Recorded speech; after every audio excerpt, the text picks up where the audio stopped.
Another Tuesday, another update for Call of Duty, this time in Black Ops Cold War and in Warzone. Today's update being the first update for Season 1 in both of those games. We ended up seeing a few things change out, some things behind the scenes that we should talk about, and of course in this video we'll be breaking down absolutely every bit that you need to know. So as we go along, let me know your thoughts down below. Are you looking forward to, of course, what we still have left on Season 1? Are you liking what we have here with this update? Whatever it is, feel free to let me know your thoughts down below. If you are new to the channel, do be sure to hit that subscribe button. We're on that road to 400,000 subscribers, and we'll keep you up to date with all things Black Ops Cold War, Warzone, and anything COD related. So if you're interested in joining the community, I'd love to have you. And finally, if at any point you end up using my creator code Espresso in the in-game shop, feel free to tweet me a picture. I'd love to shout out some of your generous support in upcoming videos. But let's talk about this update, what changed through Black Ops Cold War and Warzone, and everything in between. So let's start out with the front-facing side of things. Black Ops Cold War was, of course, that main game to be adjusted here across the main 3 titles, still live, and with that, we saw our first weekly refresh of Season 1.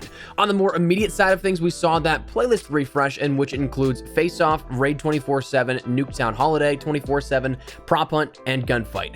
Now, Face Off is a 3v3 of TDM, Domination, and Kill Confirmed, but played on gunfight maps, reliving a little bit of that classic that was introduced within Modern Warfare 3, and in some capacity that was revived with Modern Warfare from time to time this past year. Now, it's a ton of fun if you're playing for the nostalgia, but it right now is only on those 4 select maps for Gunfight, and that just comes with the territory of Gunfight being a relatively new introduction with Black Ops Cold War. There's just not enough maps here to be able to really rotate a ton out there, but should be fun. Grab your duo and trio and jump into the action if you're at all interested with it.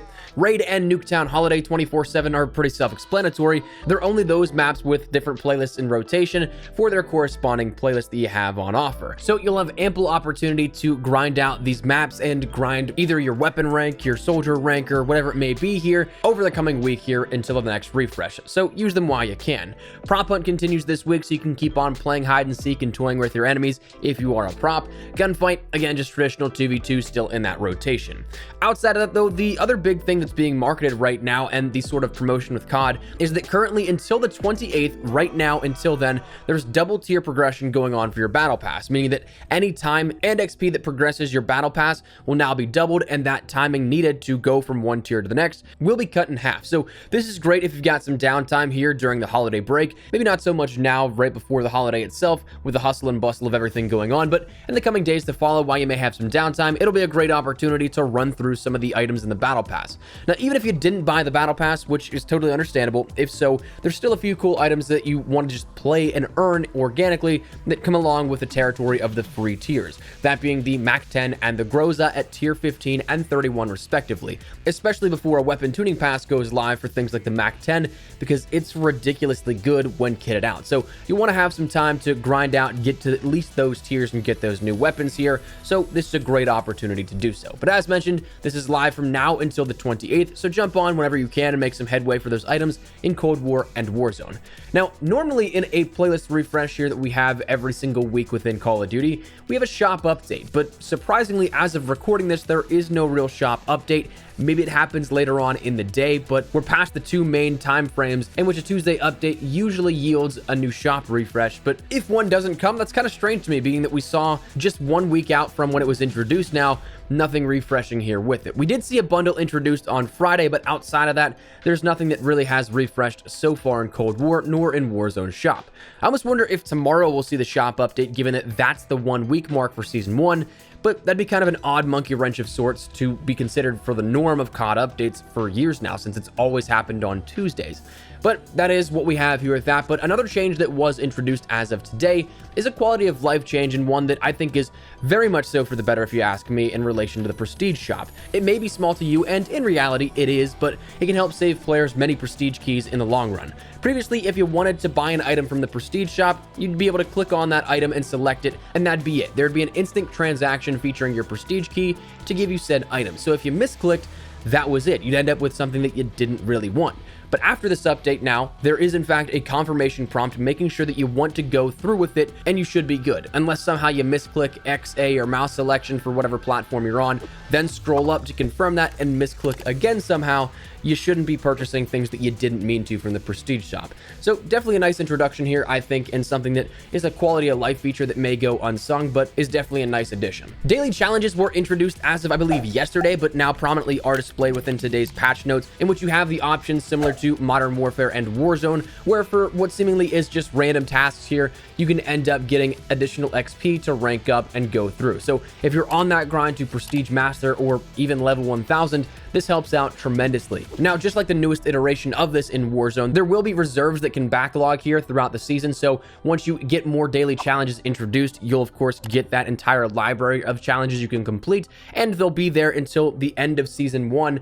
But right now, for myself and maybe you, if you check it out right now, you may only have those 3 challenges introduced. On the technical side of things, there were a few things that were adjusted, including things like prop hunt. There's now increased time between prop whistles from 20 to 30 seconds, elongating that a little bit further. There's a gameplay exploit where field upgrades could be planted out of bounds. That's been fixed out. There are some issues with the M79 in the combat record that was fixed out as well, and a few other smaller things that we can leave the patch notes down there in the description below for you if you want to check out the full thing.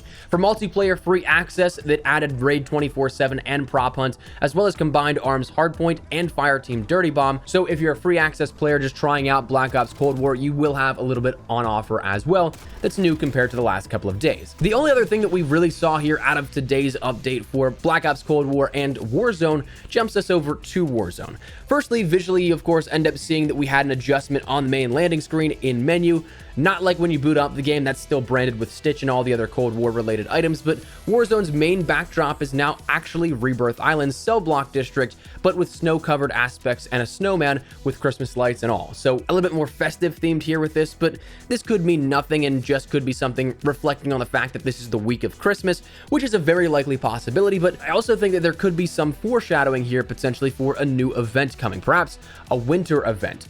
Now, that might be something that's a little bit speculative, a little bit reading too far into it, but hear me out with this one. 2 reasons that I think that it's worth considering. Firstly, yesterday was the winter solstice in the Northern Hemisphere, making it the first day of winter. So up until March 20th, we are in winter territory. So it makes perfectly plausible sense to consider that this might be the time for something coming up here within the next couple of weeks before Season 1 ends.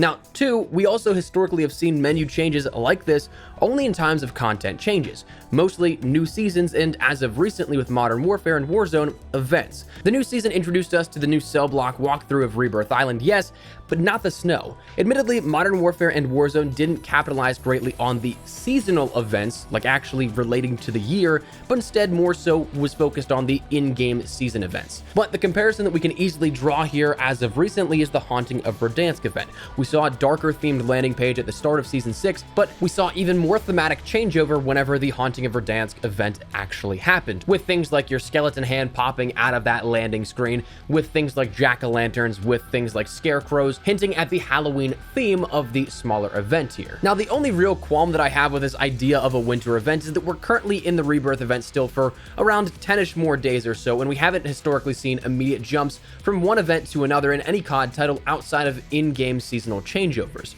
So really the question just comes down to waiting it out now at this point. Will we see another event happen after the Rebirth event?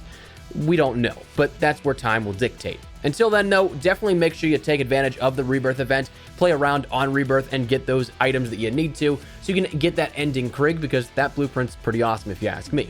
But outside of that, tinfoil hat conspiracy theory here with that, perhaps, Plunder Blood Money was reintroduced here within Warzone, replacing what was Plunder Trios. So that's something that if you're a Plunder fan, which, by the way, if you have double XP tokens, Plunder is incredibly good for ranking up these new weapons in Cold War and Warzone, so it might be worth your time here with this. But that said, outside of that, that is the update here that we have here for the first week of Season 1, so let me know your thoughts down below. Are you guys looking forward to jumping into some of the stuff here on offer? You a little underwhelmed? Whatever it may be, feel free to let me know your thoughts. But hopefully you enjoyed the video. If you did, make sure to drop a like down below, and of course, if you're new to the channel, make sure you guys subscribe so you don't miss a single thing regarding all things Black Ops Cold War, Warzone, and anything COD related. We'll keep it up to date. So if you're interested, hit that subscribe button. If you also want to follow me over on Twitter and Instagram, those are the best places to get connected outside of YouTube. Practically on both those, so we have some strict conversation, ask me a question, whatever it may be. That link is down there in the description below.